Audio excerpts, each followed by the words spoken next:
Después del funeral de mi suegro, mi marido, que estaba en paro, heredó 190 millones de euros y luego me dejó con una sonrisa de satisfacción. Ahora ya no sirves para nada, me dijo con desdén. Ya no te necesito. Tras el divorcio, el abogado se rió entre dientes. ¿Has leído siquiera el testamento? Mi ex palideció al ver la impactante verdad que contenía. Por fin ya no necesito tu patético sueldo, dijo Christian, tirando la llave del piso sobre la mesa de la cocina como si estuviera doblando una mano ganadora de póker. 190 millones de euros, Serafina. Eso es lo que me dejó papá. Ha sido útil para pagar el alquiler, pero ahora se encogió de hombros con indiferencia teatral. No me sirves para nada. Habían pasado exactamente 36 horas desde que enterramos a Carl, su padre, quien me susurró unas extrañas últimas palabras sobre la justicia que llega de formas inesperadas. Ahora, mientras Christian se pavoneaba por nuestro piso, planeando su nueva vida de millonario, yo tocaba la tarjeta de visita del abogado que llevaba en el bolsillo, la que venía con un mensaje de voz urgente. Señora, Karsten debe asistir a la lectura del testamento. Hay una cláusula de contingencia que su marido desconoce. Christian sacó una botella de champán de nuestra nevera, una que yo había comprado meses atrás para nuestro aniversario y que él había olvidado. El estallido del corcho sonó como un disparo en nuestro pequeño piso de Múnich. No me ofreció una copa. En cambio, bebió directamente de la botella mientras se desplazaba por los anuncios inmobiliarios de la Costa del Sol en su teléfono. Estoy pensando en Marbella, dijo, sin mirarme. Quizás un ático, algo con ascensor privado. Puedes quedarte con este piso. Considéralo una indemnización por tus servicios. Servicios. 4 años de matrimonio reducidos a una transacción comercial. 4 años de levantarme al amanecer para ir a mi trabajo de analista financiera en el centro de la ciudad mientras él dormía hasta el mediodía. 4 años viendo cómo mis ahorros se agotaban en su interminable serie de negocios fallidos. El camión de comida que nunca obtuvo los permisos, la aplicación que nunca se lanzó, la consultora que nunca encontró un solo cliente. Recordé cuando nos conocimos en ese evento de networking hace 3 años en el Bayerischer Hof. El salón de baile estaba repleto de ambiciosos prometedores de Múnich, todos armados con tarjetas de visita y discursos de ascensor. Yo había ido porque mi jefe insistió en que sería bueno para la visibilidad. Recuerdo que estaba de pie junto a la barra, bebiendo una copa de Riesling mediocre, cuando Christian apareció a mi lado. Pareces alguien que realmente tiene un trabajo de verdad, me dijo, esbozando esa sonrisa que debería haberme advertido de que era demasiado ensayada. Soy Christian Karsten, actualmente entre proyectos, pero por elección propia. Estoy cuidando de mi padre. No se encuentra bien. La historia que contó esa noche estaba perfectamente diseñada para despertar simpatía. Su madre había fallecido joven, su padre estaba enfermo, y él había sacrificado su prometedora carrera para estar ahí para su familia. En una sala llena de gente presumiendo de sus carteras y márgenes de beneficio, su historia de devoción filial destacaba.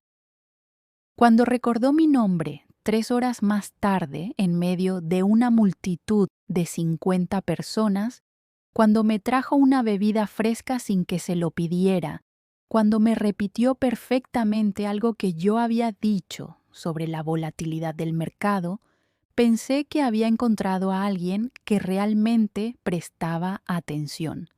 Mi padre construyó la mitad de los centros comerciales de Baviera, me dijo mientras tomábamos un café a la mañana siguiente. Pero aprendí pronto que el dinero no lo es todo. Cuando alguien te necesita, tienes que estar ahí. Yo tenía 35 años entonces, 2 años después de un divorcio que había sido como desinflar lentamente un globo. Sin explosión, solo una pérdida gradual de aire hasta que ambos quedamos vacíos. Mi exmarido y yo simplemente nos habíamos distanciado. 2 líneas paralelas que nunca se pelearon, pero que tampoco se tocaron nunca.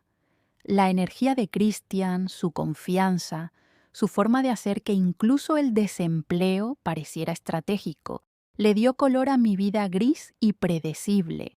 Ahora, viéndole planear su huida con el dinero de su padre, recordé la primera vez que conocí a Carl.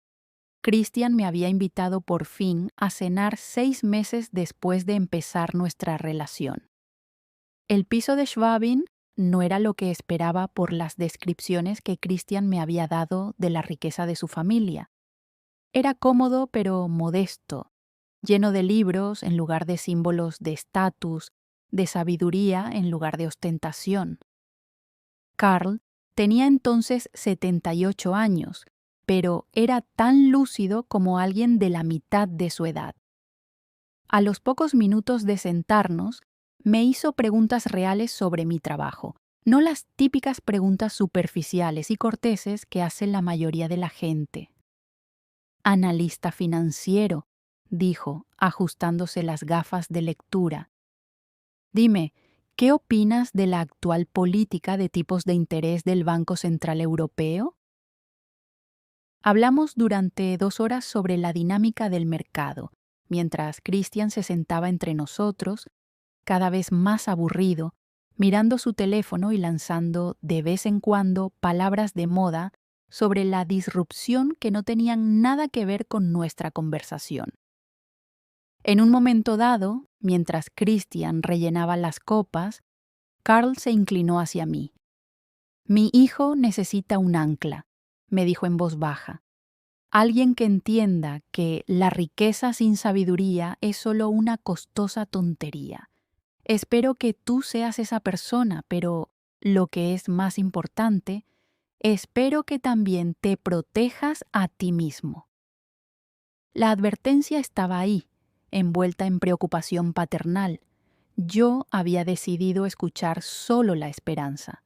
Un año después, Carl insistió en pagar nuestra pequeña boda, a pesar de las protestas de Christian. Christian quería invitar a lo que él llamaba, inversores potenciales, personas de las que había recopilado tarjetas de visita y que podrían quedar impresionadas por una recepción lujosa. Carl había vetado ese plan de forma tranquila pero firme.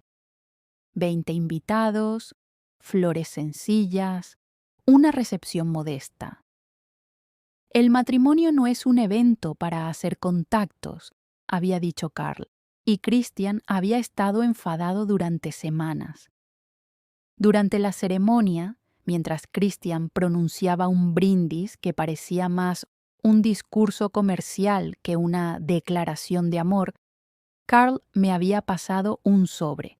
Dentro había un cheque por valor de 5.000 euros y una nota.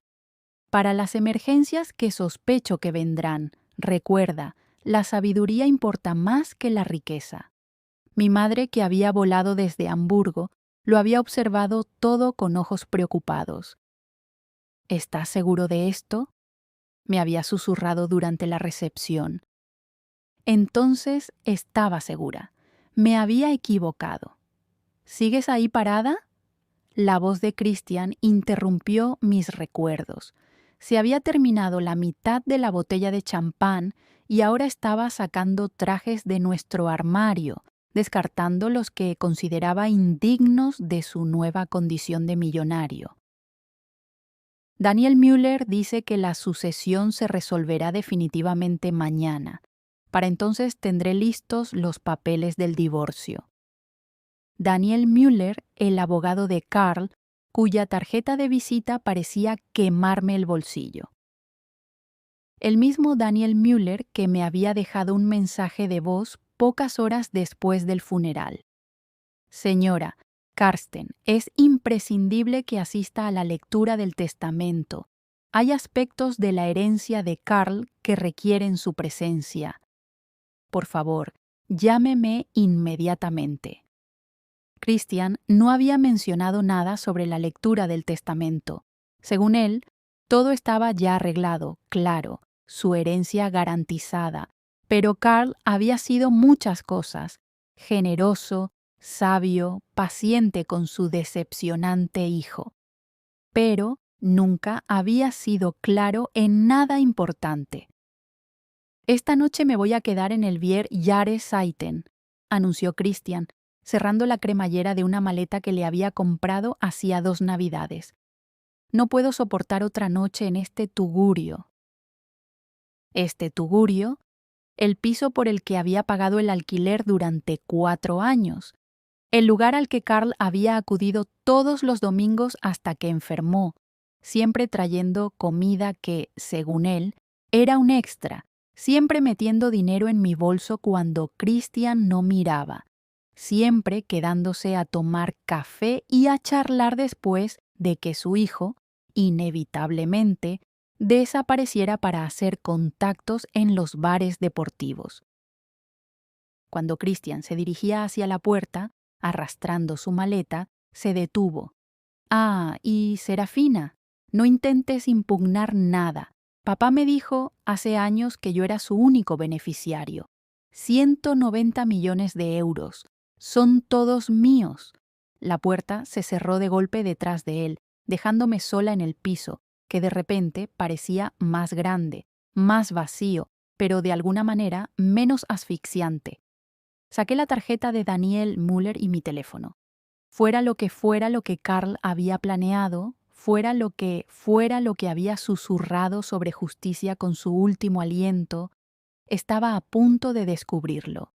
El teléfono sonó una vez antes de que Daniel contestara, como si hubiera estado esperando.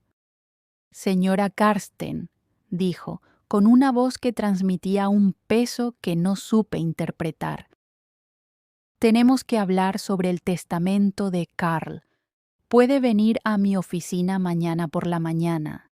Y, por favor, venga sola. No le diga nada a Christian». Me senté después de que Daniel Müller confirmara nuestra reunión matutina, con las manos ligeramente temblorosas. El piso parecía diferente sin la presencia de Christian, como si finalmente se hubiera liberado una válvula de presión. Me acerqué al armario de nuestro dormitorio, donde él había amontonado la ropa que había rechazado, y empecé a colgarla de nuevo, necesitando hacer algo mecánico mientras mi mente se aceleraba. 6 meses después de casarnos, había realizado exactamente el mismo ritual, limpiando después de una de las dramáticas salidas de Christian. Aquella vez se trataba de su aventura con el camión de comida, el que prometía revolucionar el panorama gastronómico de Múnich. Había pasado semanas elaborando complejas hojas de cálculo, diseñando logotipos y creando cuentas en las redes sociales para un negocio que solo existía en su imaginación.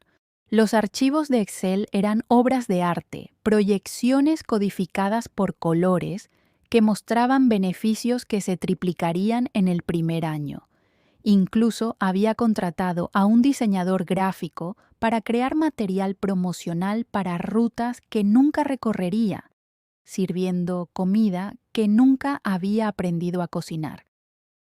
Solo los permisos le habían costado 3.000 euros, el alquiler del equipo de cocina industrial, otros 5.000 euros, el vehículo rotulado que serviría como su restaurante móvil, 8.000 euros más, aparcado en un almacén a las afueras de Múnich, acumulando polvo.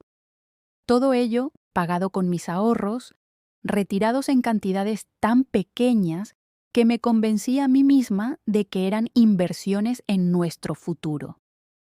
La mañana en que admitió que los permisos habían caducado sin utilizarse, intentó culpar a la ciudad de Múnich. «La burocracia de esta ciudad está diseñada para acabar con la innovación», dijo. paseándose por nuestro salón mientras yo miraba fijamente el último aviso del almacén. No quieren que los empresarios independientes tengan éxito. Quieren que todos seamos zánganos corporativos. Cuando le señalé que miles de food trucks funcionaban con éxito en Múnich, que tal vez el problema era su total falta de experiencia en el sector de la restauración o de un plan de negocio más allá de las hojas de cálculo, me miró con auténtica tristeza. Creía que creías en mí, dijo en voz baja, y, de alguna manera, acabé disculpándome y consolándole por su fracaso, que me había costado 16.000 euros. Ese fue el fin de semana en que Carl comenzó sus visitas dominicales. Se presentó en nuestra puerta con 2 bolsas de comestibles, alegando que había comprado demasiado para una sola persona. Christian apenas levantó la vista de su ordenador portátil, en el que ya estaba investigando su próxima aventura, algo sobre una aplicación revolucionaria que revolucionaría el mercado de la entrega de comestibles. «Déjame ayudarte a guardarlas», dijo Carl, y mientras desempaquetábamos verduras, leche y pan que yo no había pedido pero que necesitaba desesperadamente, deslizó un sobre en mi bolso. Más tarde, encontré 500 euros en efectivo dentro con una nota. Para la compra. No le des importancia. Esas visitas dominicales se convirtieron en el ritmo que me mantenía cuerda. Carl llegaba a las 10 de la mañana, siempre con comida, siempre con una excusa sobre haber comprado demasiado o haber encontrado una gran oferta. Christian toleraba la presencia de su padre durante unos 30 minutos antes de anunciar que tenía que reunirse con posibles inversores, lo que ambos sabíamos que significaba ver el fútbol en el pub irlandés a 3 manzanas de distancia. Una vez que Christian se marchaba, Carl preparaba café de verdad, no el instantáneo al que yo había cambiado por motivos económicos, y nos sentábamos en la pequeña mesa de la cocina a hablar de todo menos de los fracasos de su hijo. Me enseñó sobre la inversión en dividendos, sobre el poder del interés compuesto, sobre estrategias financieras que yo ya conocía por mi trabajo, pero que cobraron un nuevo significado al discutirlos con alguien que realmente había construido una fortuna en lugar de solo analizarla. «Tienes un don para entender el dinero», me dijo una vez. Me temo que Christian nunca heredó ese don. Fue durante una de esas conversaciones dominicales, aproximadamente un año después de casarnos, cuando encontré los extractos de la tarjeta de crédito. Estaba buscando un bolígrafo en el maletín de Christian, ese maletín de cuero tan caro que llevaba a todas partes a pesar de no tener ningún asunto que tratar, cuando se cayeron unos papeles doblados. 3 meses de extractos de una tarjeta de crédito que yo no sabía que existía, con cargos que me revolvió el estómago. Discoteca P1, 1.200 euro. Restaurante Tantris, 800 euros por una cena de negocios un martes, cuando me había dicho que estaba en una reunión de una startup. Trajes a medida de una boutique de Maximilianstraße, camisas a medida, zapatos que costaban más que nuestro presupuesto mensual para la compra, todo ello etiquetado como gastos de negocios, con su cuidadosa letra en los márgenes, como si escribir las palabras las convirtiera en realidad. Le confronté esa noche, con los extractos esparcidos por nuestra cama como pruebas en un juicio. Él las miró con el aire distante de alguien que revisa los problemas de otra persona. «No entiendes cómo funciona el mundo de los negocios», dijo, enderezándose el cuello de la camisa, una de las nuevas. «Ahora me di cuenta. No son gastos, son inversiones. La gente con la que me reúno, los contactos que hago, esperan una cierta presentación. ¿Crees que Mark Zuckerberg llevaba un traje barato cuando estaba recaudando capital? Mark Zuckerberg es famoso por llevar la misma camiseta gris todos los días, le respondí, y por un momento su compostura se resquebrajó. Eso es porque él ya ha triunfado, yo todavía estoy escalando, y si no puedes apoyar esa escalada, si no puedes creer en la visión, entonces quizá tú seas el problema. La pelea que siguió fue la peor que habíamos tenido nunca. Levantamos tanto la voz que nuestro vecino llamó a la pared. Christian salió furioso y yo me encerré en el baño, sentada en el frío suelo de baldosas, llorando en silencio para que no me oyera si volvía. A través de la puerta podía oírlo en la sala de estar, los sonidos de un videojuego que se iniciaba, disparos y explosiones que cubrían el silencio entre nosotros. A la mañana siguiente, Carl llegó para su habitual visita dominical y me encontró con los ojos rojos y agotada. Christian ya se había ido a su red de contactos y Carl me miró y me abrazó con un olor a loción para después de afeitar y seguridad. ¿Cuánto?, me preguntó en voz baja. No lo sé, quizás 20.000 euros en total, quizás más. Me extendió un cheque por valor de 5.000 euros en el acto, insistiendo en que era un regalo de cumpleaños adelantado, aunque mi cumpleaños era dentro de 4 meses. Luego se sentó pesadamente, luciendo cada uno de sus 79 años. Su madre se marchó cuando él tenía 15 años, dijo Carl, mirando fijamente su café. Dijo que ya no podía soportar más las mentiras.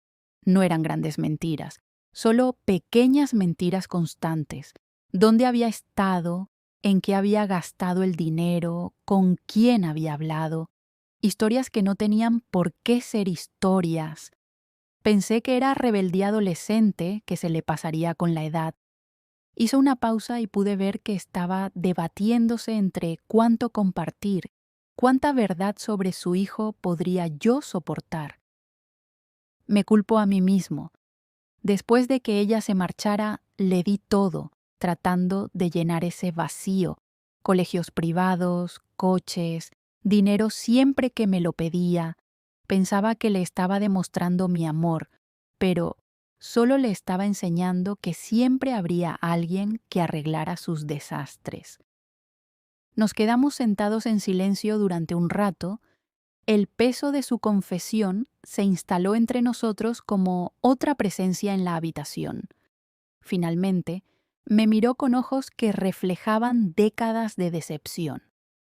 «No te diré que lo dejes», dijo, «pero necesito que sepas que lo entenderé si lo haces, y si te quedas, nos protegeremos mutuamente». Sí, de lo peor. Eso se convirtió en nuestro acuerdo tácito. Carl me ayudaría económicamente cuando pudiera y yo le protegería de todos los fracasos de Christian. Nunca hablamos del dinero que intercambiábamos, nunca reconocimos las elaboradas ficciones que manteníamos. Cuando Christian presumía ante su padre de un nuevo cliente o de una reunión exitosa, ambos asentíamos con la cabeza.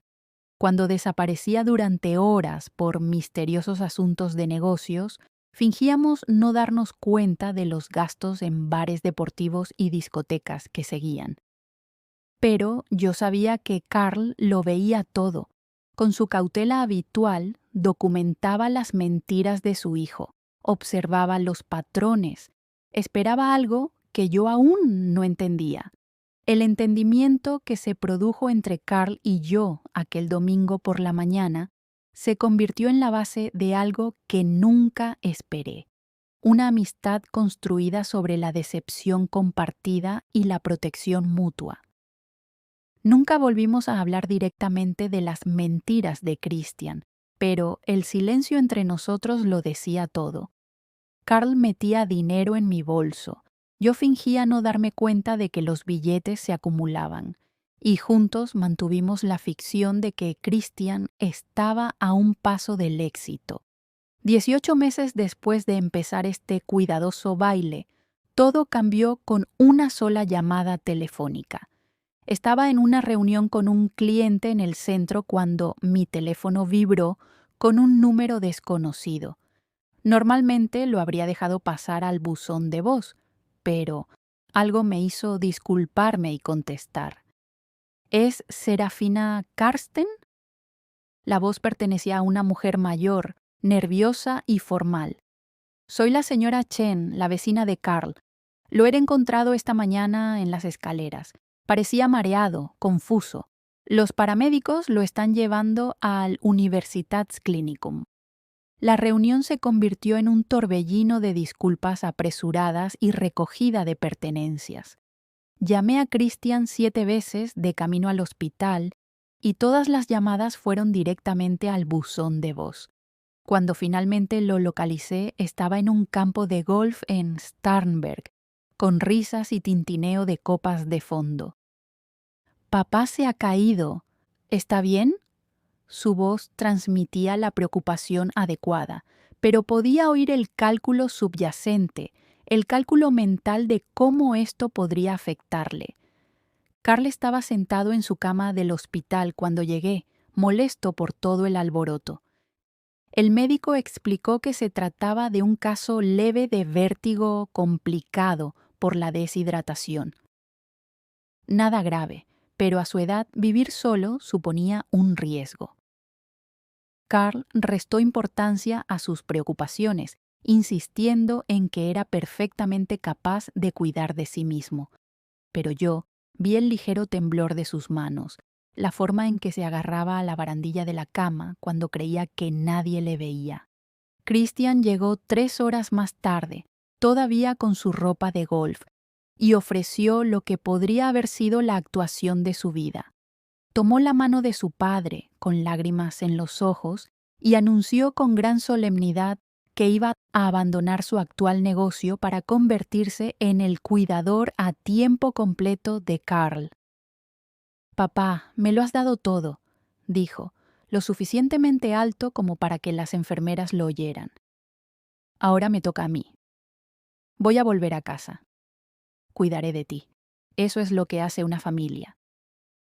Carl me miró por encima de la cabeza inclinada de Christian y vi resignación mezclada con algo más, quizá esperanza, de que esta crisis fuera finalmente lo que cambiará a su hijo. Quería compartir esa esperanza, pero el discurso sonaba demasiado pulido, demasiado perfecto, como si Christian lo hubiera ensayado durante el trayecto en coche. Durante exactamente una semana, Christian interpretó el papel de hijo devoto, trasladó algunas prendas de ropa al piso de Carl y publicó fotos en las redes sociales en las que aparecía preparando el desayuno para su padre, asegurándose de que todo el mundo supiera el sacrificio que estaba haciendo. El 8º día, volví a casa temprano del trabajo con migraña y vi algo que empeoró mi dolor de cabeza al instante. Una mujer con bata azul marino salía de nuestro edificio mirando su teléfono mientras caminaba hacia un coche aparcado fuera. Parecía profesional, competente, el tipo de enfermera privada que cuesta varios cientos de dólares al día.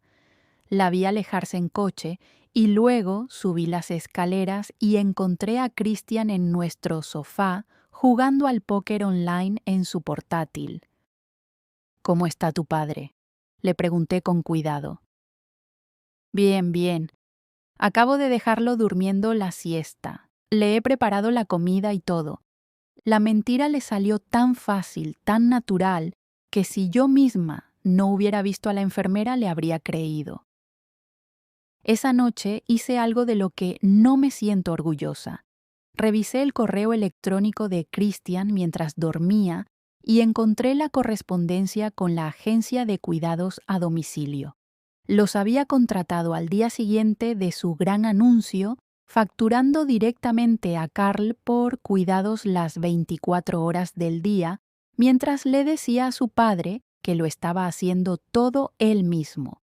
Lo peor fue un correo electrónico en el que Christian había dado instrucciones a la agencia para que sus enfermeras llevaran ropa normal al entrar y salir del edificio para mantener la discreción. Las facturas eran astronómicas, 4.000 euros a la semana por unos cuidados que Christian afirmaba estar proporcionando él mismo. Mientras tanto, pasaba quizá 1 hora al día con Carl, normalmente durante el almuerzo, y publicaba fotos para mantener la ilusión. El resto del tiempo lo dedicaba a gastar dinero con una urgencia que me asustaba.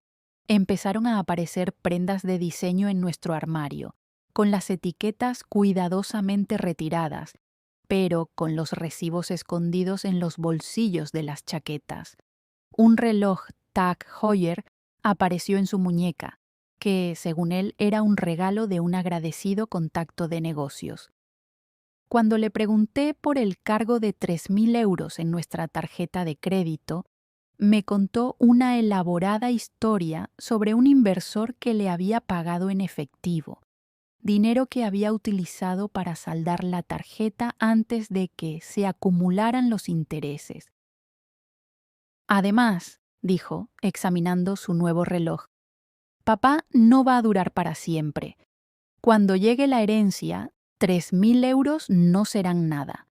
Solo estamos pidiendo un préstamo contra nuestro futuro, como si no me hubiera dado cuenta de que había empezado a buscar propiedades en la Costa del Sol, como si no hubiera visto los mensajes a sus antiguos amigos de la universidad sobre que pronto volvería a estar soltero, como si fuera demasiado estúpida para darme cuenta de que me estaba sustituyendo por la promesa de un dinero que aún ni siquiera existía.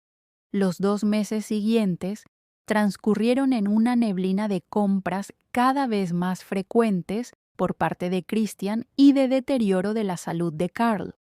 El vértigo había sido una señal de advertencia de problemas más graves. Su corazón estaba fallando, lenta pero constantemente.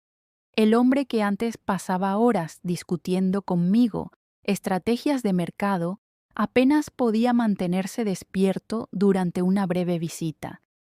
Christian se sentaba junto a la cama de su padre, mirando su teléfono, y de vez en cuando levantaba la vista para acariciar la mano de Carl cuando pasaban las enfermeras. Fue durante una de esas visitas, en lo que sería el último día lúcido de Carl, cuando todo quedó claro. Christian había salido para atender una llamada, otro inversor ficticio, otro trato imaginario, y nos había dejado solos a Carl y a mí. Su apretón de mano fue sorprendentemente fuerte, urgente. Serafina, susurró con voz ronca pero clara. Necesito que me prometas algo. Lo que sea, dije inclinándome hacia él. La lectura del testamento. Cuando yo ya no esté, tienes que estar allí. No importa lo que diga Christian. No importa la excusa que ponga. Prométemelo. Te lo prometo. Pero Carl... Daniel Müller, mi abogado. Tiene instrucciones. Todo está arreglado. Sus ojos, nublados por la medicación y el dolor, se agudizaron de repente. Sé lo de la enfermera, siempre lo he sabido. Al igual que sé lo de las tarjetas de crédito, las mentiras, todo. Mi cara debió de reflejar mi sorpresa, porque me apretó la mano con suavidad. Un padre conoce a su hijo, dijo, pero a veces la sabiduría importa más que la sangre. Recuerda eso, la sabiduría importa más que la riqueza, más que cualquier otra cosa. Buscó a tientas en la mesita de noche y sacó un pequeño diario de cuero, con la cubierta blanda por el paso del tiempo. En el interior de la cubierta, con letra temblorosa, había escrito: para los pensamientos de Serafina y para la verdad cuando llegue el momento. Quédate con esto, dijo. Escribe todo, la verdad, no la historia que cuenta Christian. Alguien debe recordar lo que realmente sucedió. Christian regresó entonces, guardándose el teléfono en el bolsillo con la mirada satisfecha de alguien que acaba de vender otra mentira. Miró a su padre y luego a su reloj, ese reloj caro que no podía comprarle una conciencia. Papá parece cansado, anunció. Deberíamos irnos. La enfermera llegará pronto. Se contuvo rápidamente y añadió: quiero decir, volveré esta noche para ver cómo está. Carl cerró los ojos sin soltar mi mano. Recuerda tu promesa, susurró tan bajo que Christian no lo oyó. 3 días después, Carl murió mientras dormía, finalmente libre tanto de su corazón fallido como de su hijo fallido. Christian estaba en un bar cuando ocurrió, celebrando un trato que no existía con dinero que aún no tenía. Yo fui quien recibió la llamada, quien se sentó junto al cuerpo de Carl hasta que llegó la funeraria, quien realmente lo lloró.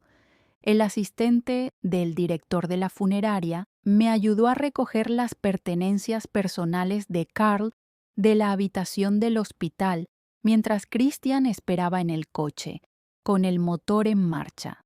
Sus gafas de lectura estaban dobladas en la mesita de noche, junto al diario de cuero que me había regalado unos días antes.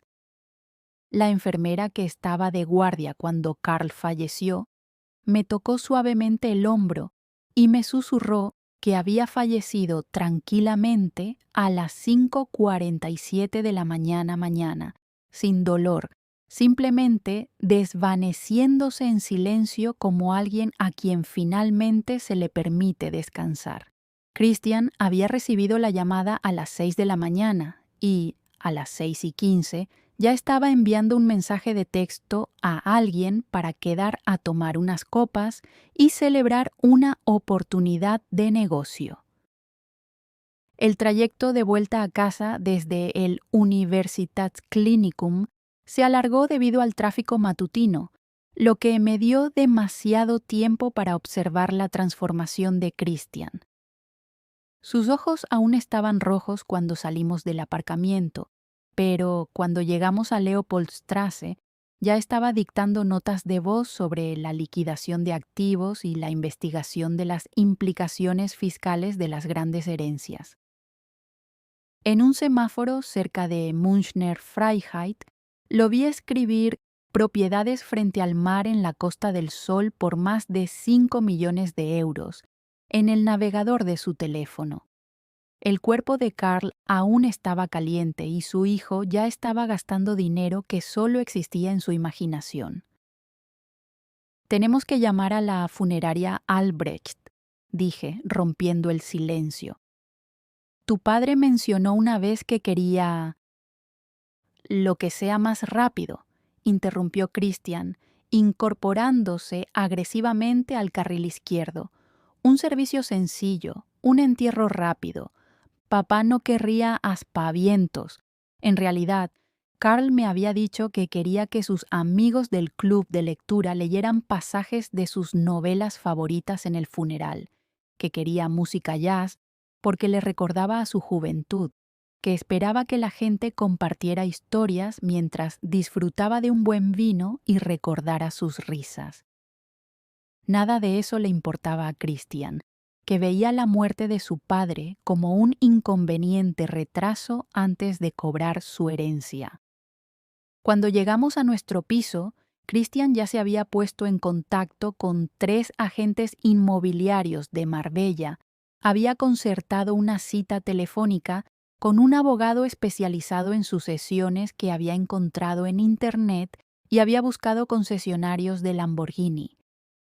Me senté a la mesa de la cocina y llamé a los amigos de Carl a partir de los números de su agenda, mientras Christian daba vueltas detrás de mí, manteniendo ruidosas conversaciones sobre oportunidades de inversión y diversificación de carteras con personas que aún no sabían que no tenía dinero para invertir. El funeral tuvo lugar 2 días después en una capilla de Bogenhausen, que Christian había elegido porque ofrecían un paquete completo. La lluvia de febrero convirtió el cementerio en un campo de barro que se nos pegaba a los zapatos mientras caminábamos hacia la tumba. Christian insistió en pronunciar el panegírico, sacó una plantilla de su teléfono en el coche y, literalmente, leyó la pantalla desde el podio. Carl fue un padre cariñoso que me enseñó todo lo que sé sobre negocios, dijo, lo cual era técnicamente cierto, ya que Carl no le había enseñado nada y él no sabía nada. Vivió una vida plena y deja un legado de éxito. Palabras genéricas que podrían referirse al padre de cualquiera, pronunciadas con toda la emoción de un informe meteorológico. Durante la ceremonia del entierro, mientras el pastor hablaba del polvo, el retorno y el descanso eterno, Christian se quedó a mi lado mirando su teléfono cada 30 segundos. Lo vi escribir con una mano, mientras con la otra sostenía un paraguas negro que inclinaba para proteger la pantalla de la lluvia, pero no el ataúd de su padre. Al parecer, el abogado de la sucesión le había enviado un mensaje sobre los plazos de la sucesión, y eso era más importante que ver cómo bajaban a Carl a la tierra.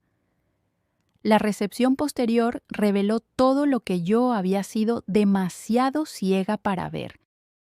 Los amigos del club de lectura de Carl, personas amables de entre 70 y 80 años que lo conocían desde hacía décadas, formaron un círculo protector a mi alrededor mientras evitaban activamente a Christian. La señora Rodríguez, que había dirigido sus debates sobre Goethe y Mann, me llevó aparte cerca de la cafetera. Carl estaba preocupado por ti, me dijo en voz baja, con su mano cálida sobre la mía. Nos hizo prometer que te cuidaríamos después de que todo se calmara. ¿Después de que se calmara qué? Le pregunté, pero ella solo me apretó la mano y se alejó cuando Christian se acercó, con su falsa sonrisa precediéndole como una advertencia.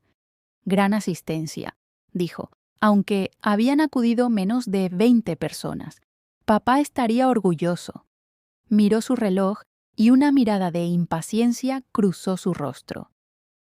¿Cuánto tiempo más tenemos que quedarnos? Nos fuimos 1 hora más tarde, con Christian quejándose de la pérdida de tiempo mientras yo permanecía en silencio en el asiento del copiloto, sosteniendo una caja de cartón con los libros de Carl que la señora Rodríguez había insistido en que me llevara. Él querría que los tuvieras, me había dicho, y algo en su tono sugería que sabía más de lo que decía. Esa noche, Christian abrió una botella de champán que había estado guardando para una ocasión especial. Por los nuevos comienzos, brindó él solo, ya que yo no había cogido una copa. Se bebió casi toda la botella mientras echaba un vistazo a los anuncios de yates en su portátil, leyendo en voz alta los precios de vez en cuando, como si estuviera eligiendo platos de un menú de restaurante. Me acosté temprano, agotada por el dolor y el esfuerzo de fingir que el comportamiento de Christian no era espantoso, pero no conseguía dormir.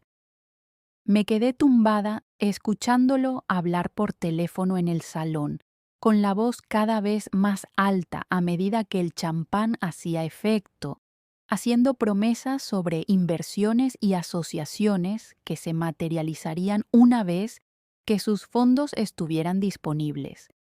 A la mañana siguiente del entierro, me desperté y encontré a Christian ya despierto, vestido con su mejor traje, con papeles esparcidos por la mesa de la cocina. Mi vestido negro de funeral seguía colgado en la puerta del baño, donde lo había dejado la noche anterior. Ni siquiera había tomado café cuando él comenzó su presentación. 190 millones de euros, anunció, de pie como si estuviera dirigiéndose a una reunión de la junta directiva. Eso es lo que vale la herencia de papá. Ya he hablado con Daniel Müller, el abogado de papá. La sucesión debería resolverse en unos días. Empujó los papeles del divorcio por la mesa con la eficiencia despreocupada de alguien que cierra un trato comercial. Por fin ya no necesito tu patético sueldo. Ha sido útil para pagar el alquiler, pero ahora... Se encogió de hombros. No me sirves para nada. Esas palabras deberían haberme destrozado. Deberían haberme hecho tambalearme, llorar, suplicar. En cambio, sentí algo completamente diferente. Una fría lucidez como agua helada en mis venas. La voz de Carl resonó en mi memoria. La sabiduría importa más que la riqueza. El diario de cuero que me había regalado estaba en mi bolso, y dentro había una tarjeta de visita de Daniel Müller con ese urgente mensaje de voz que aún no había devuelto. Bien, me oí decir con voz firme, mientras cogía el bolígrafo que me ofrecía Christian. Pero quiero que se haga correctamente, a través de abogados. Lo que te haga sentir mejor, se rió Christian, ya decorando mentalmente su ático en Marbella. Daniel se encargará de todo. La herencia, el divorcio, todo. Una ruptura limpia. Firmé con cuidado deliberado. Cada letra era una pequeña despedida de la vida que había intentado construir con alguien incapaz de construir nada. Christian me arrebató los papeles, con una sonrisa tan amplia que parecía dolorosa. Puedes quedarte con este tugurio, dijo, señalando nuestro piso con desdén. Considéralo una indemnización. 20 minutos más tarde estaba en nuestro dormitorio haciendo una sola maleta, eligiendo solo lo imprescindible. Las llamadas telefónicas de celebración de Christian resonaban en el salón. Amigos, conocidos, cualquiera que quisiera escuchar sus grandiosos planes. Estoy pensando en crear un fondo de inversión, le oí decir. Con 200 millones de euros de capital podría causar sensación. El ascensor de nuestro edificio tardó una eternidad, lo que me dio demasiado tiempo para pensar. Pero no pensaba en Christian, ni en el divorcio, ni siquiera en el dinero. Pensaba en el apretón de manos de Carl, sorprendentemente fuerte para un hombre moribundo, y en su insistencia en que asistiera a la lectura del testamento, en las miradas significativas y las palabras cuidadosas de la señora Rodríguez, en el urgente mensaje de voz de Daniel Müller que Christian no sabía que existía.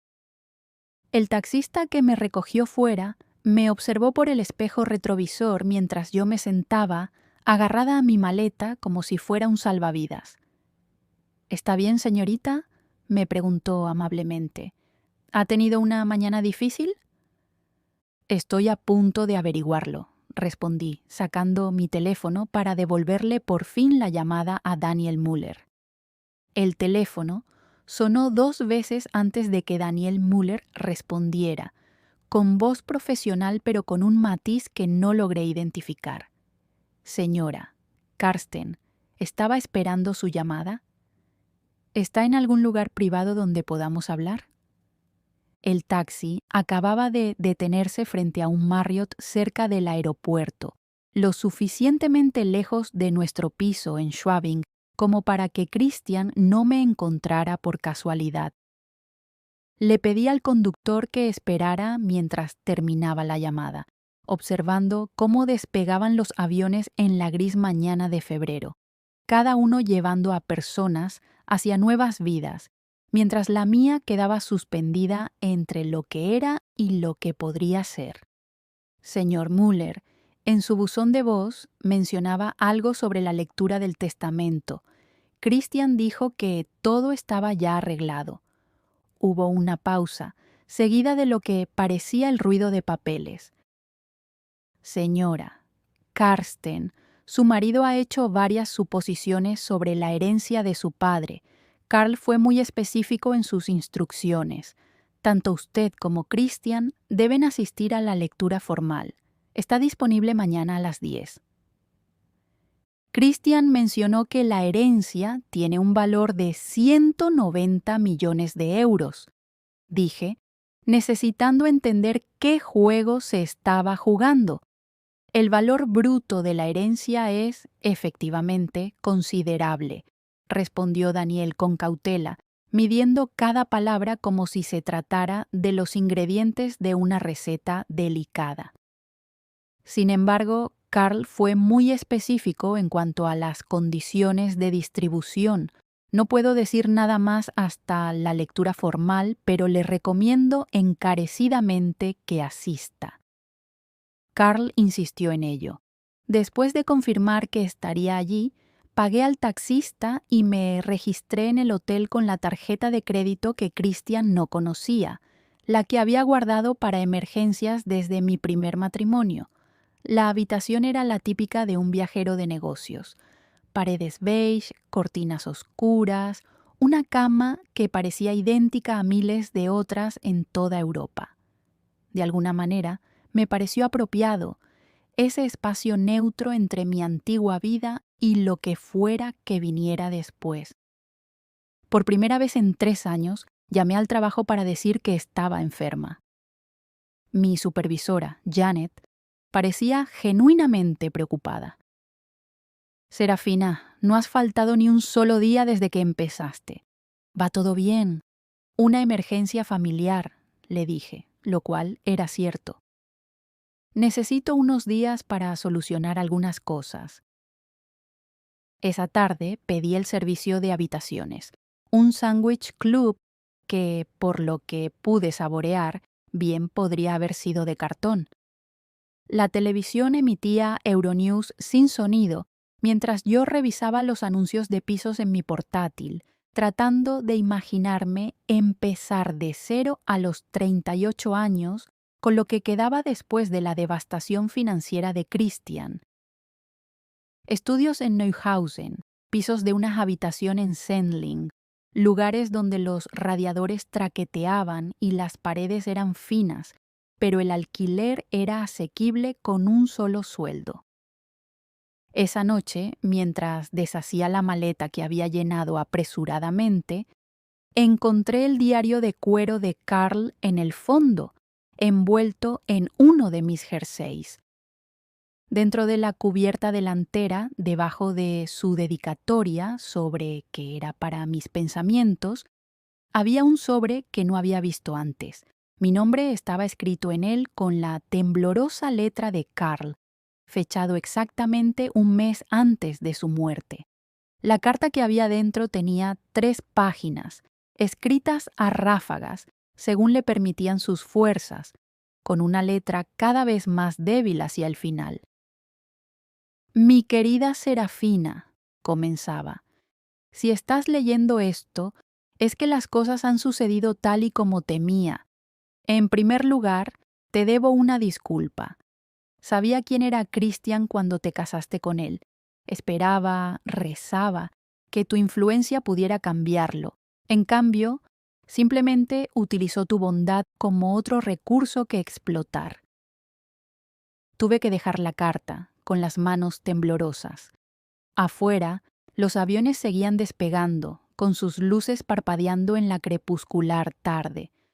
Después de un momento continué leyendo. Christian siempre ha sido así. Su madre, que en paz descanse, se marchó cuando ya no pudo soportar más sus mentiras. Me culpé a mí mismo. Intenté compensarlo con dinero, con cosas, con infinitas segundas oportunidades. Cada vez lo empeoré más. Una vez me preguntaste por qué vivía tan modestamente a pesar de mi riqueza. La verdad es que he estado protegiendo esa riqueza de mi hijo durante años, sabiendo que la destruiría. El siguiente párrafo me dejó sin aliento. He hecho disposiciones en mi testamento que Christian desconoce. Nunca lo ha leído. A pesar de mis intentos por hablar con él al respecto, él da por sentado como siempre que todo le llegará sin más. Daniel Müller tiene mis instrucciones completas. confía en él, asiste a la lectura sin importar lo que Christian diga o haga. La justicia tiene una forma de llegar en paquetes inesperados.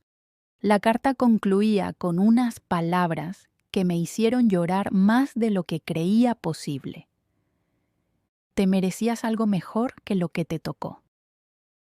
El matrimonio de Christian contigo fue la única decisión acertada que tomó en su vida, aunque nunca entenderá por qué.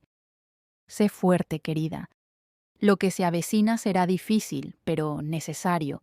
Y, por favor, no te culpes por nada de esto. Hay personas a las que no se puede salvar, solo sobrevivir. Doblé la carta con cuidado y la volví a guardar en el diario.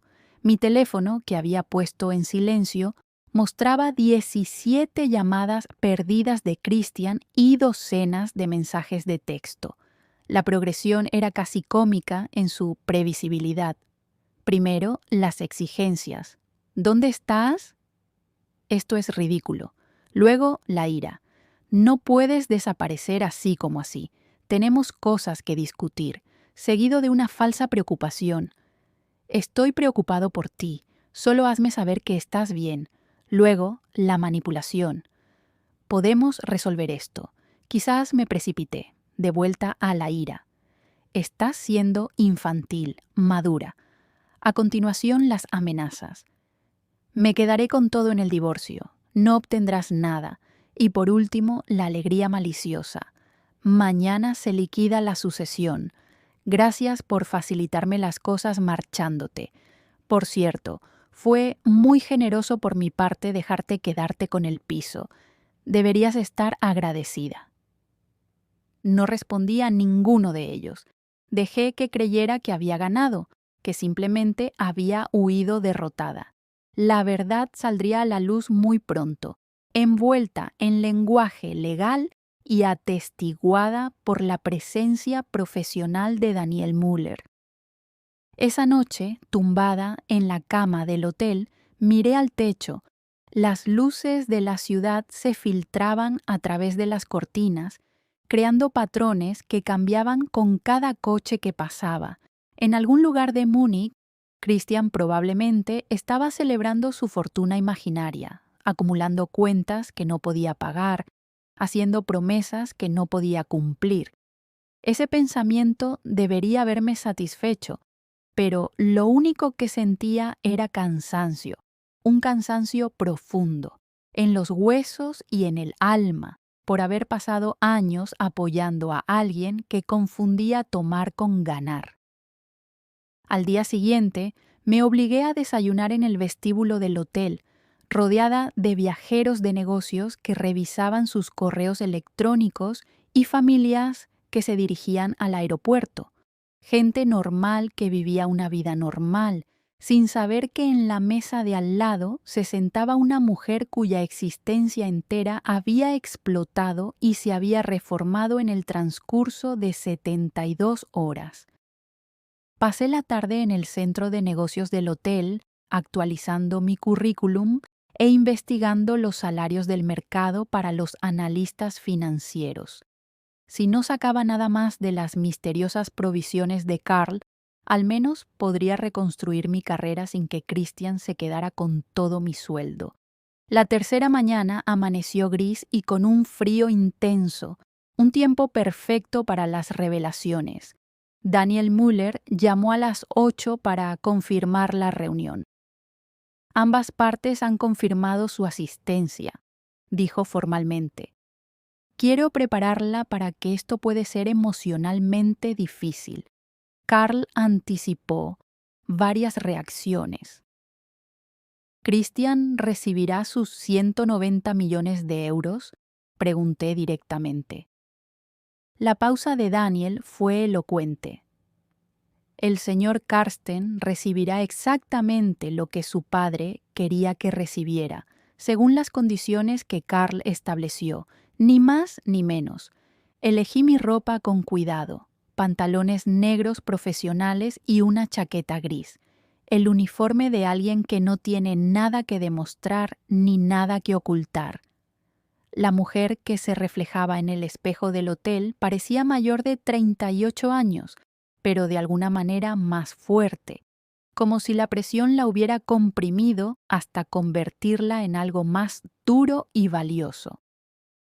El ascensor del edificio de Daniel Müller subió 23 pisos mientras yo estudiaba mi reflejo en sus puertas pulidas.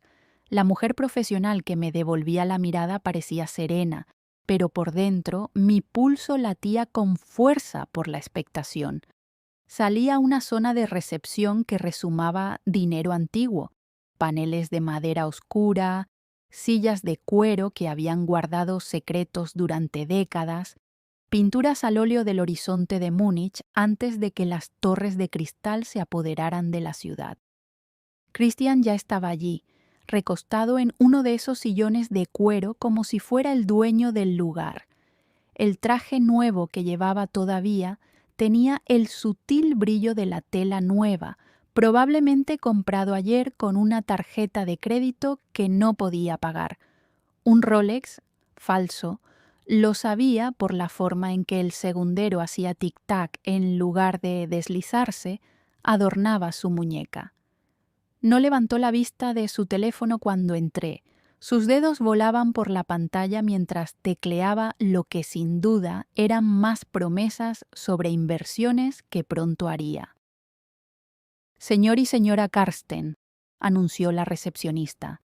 El señor Müller les recibirá ahora. Solo entonces Christian reconoció mi presencia, deslizando sus ojos sobre mí con un cálculo desdeñoso.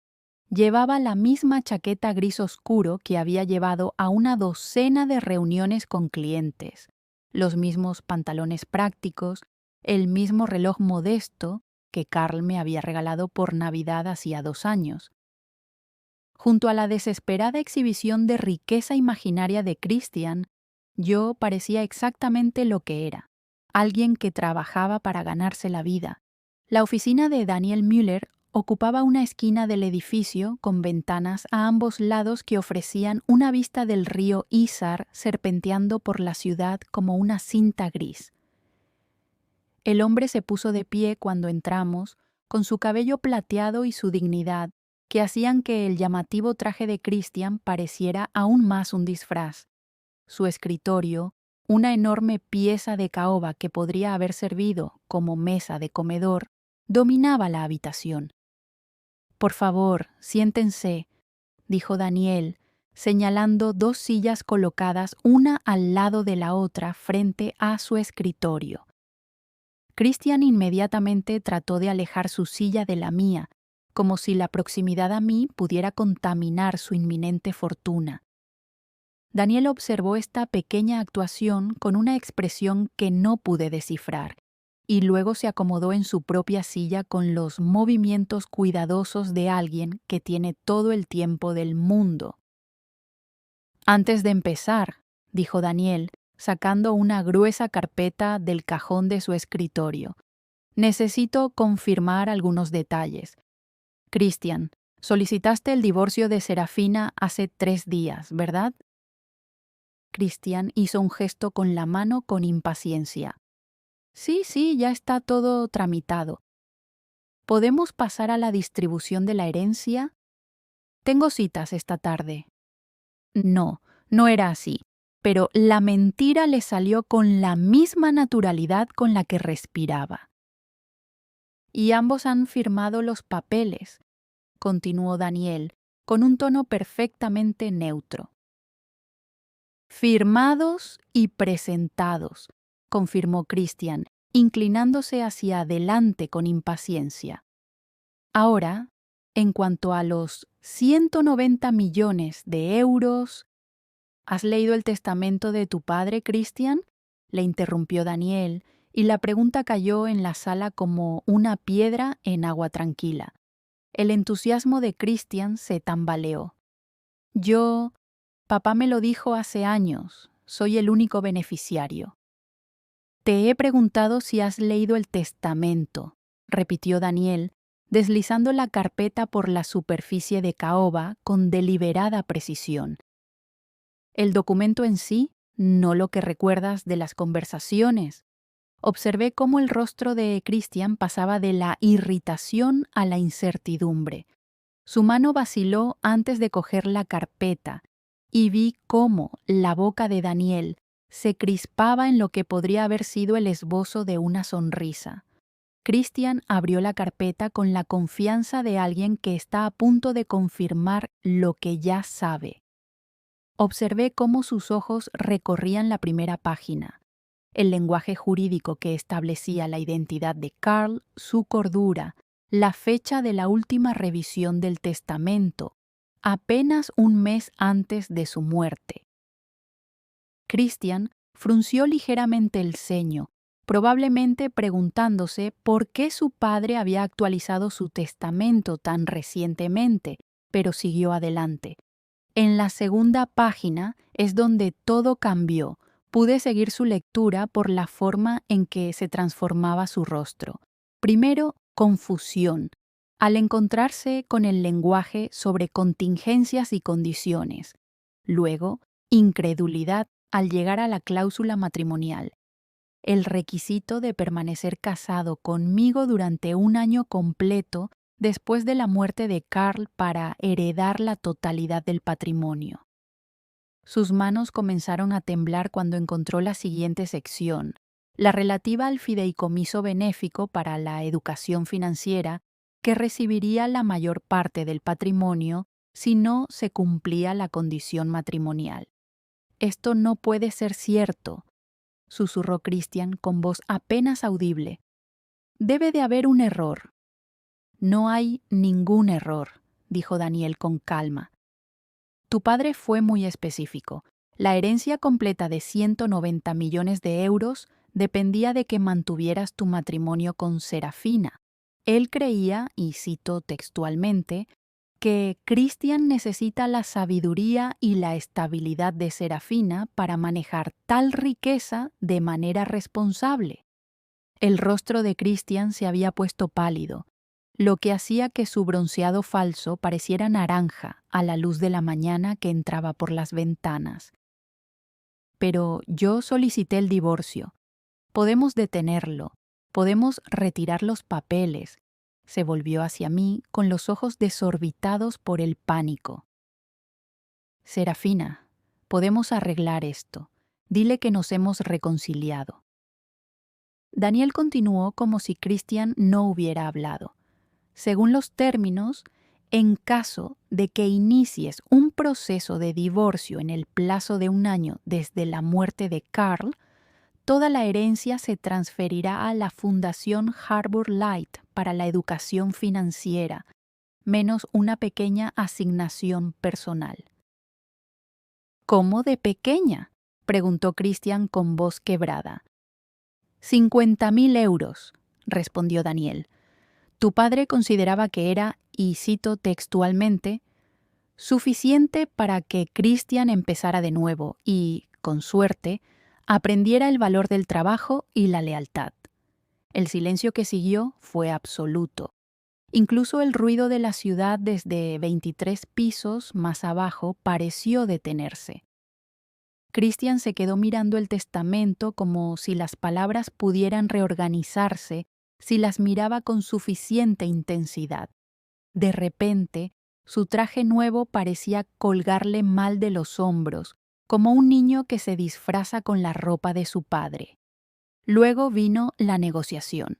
«Serafina, por favor», dijo Christian, volviéndose hacia mí por primera vez desde que había entrado en la oficina. «Podemos solucionarlo». Me precipité. Estaba emocionado por el dolor. «No tenemos por qué seguir adelante con el divorcio». Lo miré fijamente a los ojos. «Me dijiste que no valía nada para ti». No lo decía en serio. Estaba afectado por lo de papá. Ya sabes cómo afecta el dolor a las personas. Estabas buscando propiedades en la Costa del Sol en Google antes de que se enfriara su cuerpo. La táctica de Christian cambió rápidamente, pasando por todas las manipulaciones que había utilizado alguna vez. Primero vinieron las promesas. «Podemos dividirlo. 95 millones de euros cada uno, más dinero del que cualquiera de los dos podría gastar. Luego, la racionalización. Papá querría que lo resolviéramos. Nos quería a los dos, seguido de amenazas. Impugnaré el testamento. Esto es influencia indebida. Tú lo envenenaste contra mí. Y por último, lágrimas. Lágrimas reales que podrían haberme conmovido si no lo hubiera visto practicar cómo llorar frente al espejo del baño antes de las reuniones con los inversores. Christian, le dije, con la voz tranquila que se tiene cuando se ha superado la ira y se llega a algo más claro. Pasaste 4 años viviendo de mi sueldo mientras fingías ser un empresario. Le mentiste a tu padre moribundo diciéndole que lo cuidabas, mientras contratabas a una enfermera con su propio dinero. Contaste los días que le quedaban de vida como si fuera un calendario de Adviento lleno de billetes de 100 euros. Y en cuanto pensaste que no me necesitabas, me echaste. Me puse de pie, alisándome los pantalones, y miré al hombre al que una vez pensé que podría salvar con suficiente paciencia y apoyo. Tu padre sabía exactamente quién eras, por eso estableció estas condiciones. Quería enseñarte una última lección sobre el valor de la lealtad y el trabajo honesto. Me volví hacia Daniel. Por favor, proceda con el divorcio tal y como se ha solicitado. Creo que a Carl le gustaría saber que su fortuna ayudará a miles de personas a aprender conocimientos financieros, algo que su hijo nunca se molestó en adquirir. El rostro de Christian pasó por la incredulidad, la rabia y finalmente una especie de desesperación quebrantada, que podría haber sido la primera emoción genuina que le había visto en años. La desesperación rota de Christian flotó en el aire solo por un momento antes de transformarse en algo más feo. Se puso de pie de un salto, haciendo girar la silla de cuero detrás de él, y me señaló con el dedo acusador. Tú planeaste esto. Tú y papá conspiraron contra mí, lo pusieron en contra de su propio hijo. Su voz se elevaba con cada palabra, resonando en las paredes paneladas de madera del bufete de abogados. Daniel permaneció sentado, tranquilo como un lago, mientras Christian rugía como una tormenta sobre él. Yo me quedé en mi silla, observando cómo el hombre con el que me había casado revelaba todas las capas de prepotencia y delirio que había ocultado cuidadosamente tras su encanto y sus falsas promesas. Señor Karsten, dijo Daniel con voz tranquila, le puedo asegurar que el testamento de su padre fue redactado íntegramente a su discreción. La señora Karsten no tenía conocimiento de su contenido hasta este momento. Eso es imposible. Christian dio un golpe con la mano sobre el escritorio de caoba, haciendo saltar un pisapapeles de cristal. Ella debió de manipularlo. Él estaba enfermo, vulnerable. Esto es influencia indebida, maltrato a personas mayores, algo así. Daniel abrió otra carpeta y sacó varios documentos con sellos oficiales. Su padre actualizó su testamento varias veces durante los últimos 5 años y en cada versión añadió condiciones más específicas con respecto a su herencia. Se reunía conmigo mensualmente mientras gozaba de perfecta salud mental. Tenemos evaluaciones médicas, declaraciones de testigos y grabaciones en vídeo de cada sesión en las que expuso explícitamente sus razones. ¿Grabaciones en vídeo? La ira de Christian se transformó en incertidumbre. Tu padre insistió en documentarlo todo. Anticipó que podrías impugnar el testamento. Daniel sacó una tableta y deslizó el dedo hasta un archivo con fecha de 6 semanas antes de la muerte de Carl. ¿Te gustaría ver a tu padre explicando, con sus propias palabras, por qué estructuró su patrimonio de esta manera? Christian se hundió en su silla como si Daniel Hubiera sacado una pistola en lugar de una tableta. No, no es necesario. Pero Daniel continuó, implacable en su cortesía profesional.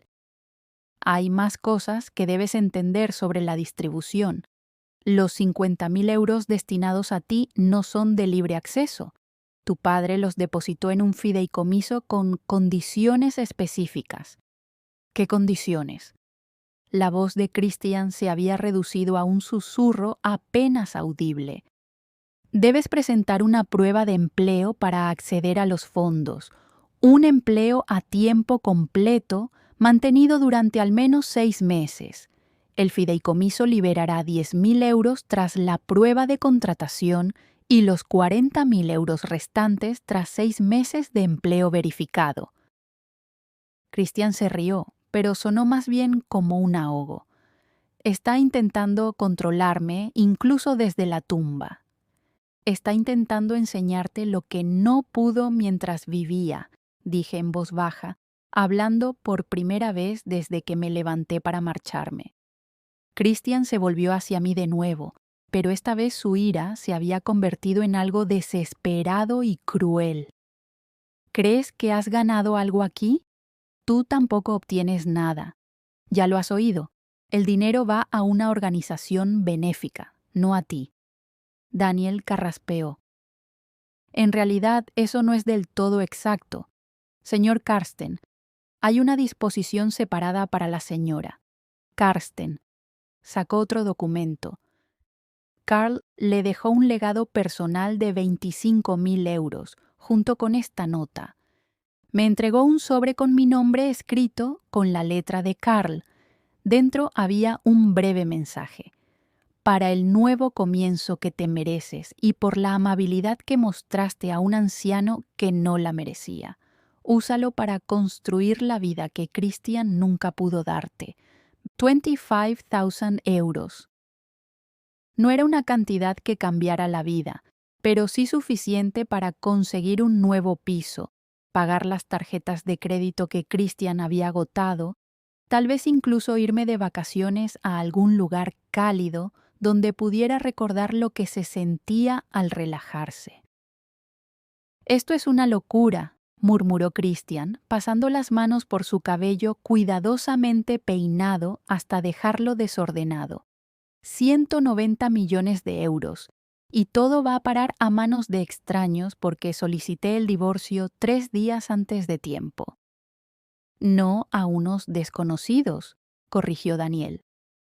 A la Fundación Harbor Light para la Educación Financiera.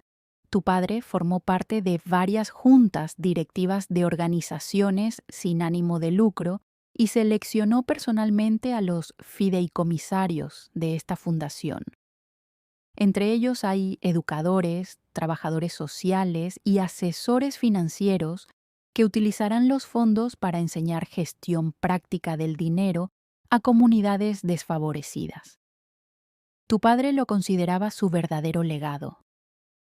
El rostro de Christian se contorsionó al darse cuenta de la gravedad de su situación. No tengo nada, ni trabajo, ni ahorros, ni piso. Me gasté todo lo que tenía porque pensé... Se calló, incapaz de admitir que había estado contando el dinero de su padre antes incluso de que lo enterraran. Tienes 50.000 euros esperando a que consigas un empleo, le recordó Daniel. Eso es más de lo que mucha gente tiene para empezar. Tengo 41 años. La voz de Christian se quebró de nuevo, elevándose hacia la histeria. No he tenido un trabajo de verdad en 3 años. ¿Quién me va a contratar? ¿Para qué? Sus gritos habían alcanzado un tono que hizo que Daniel pulsara discretamente un botón debajo de su escritorio. En cuestión de segundos, un guardia de seguridad apareció en la puerta con una presencia silenciosa pero inconfundible,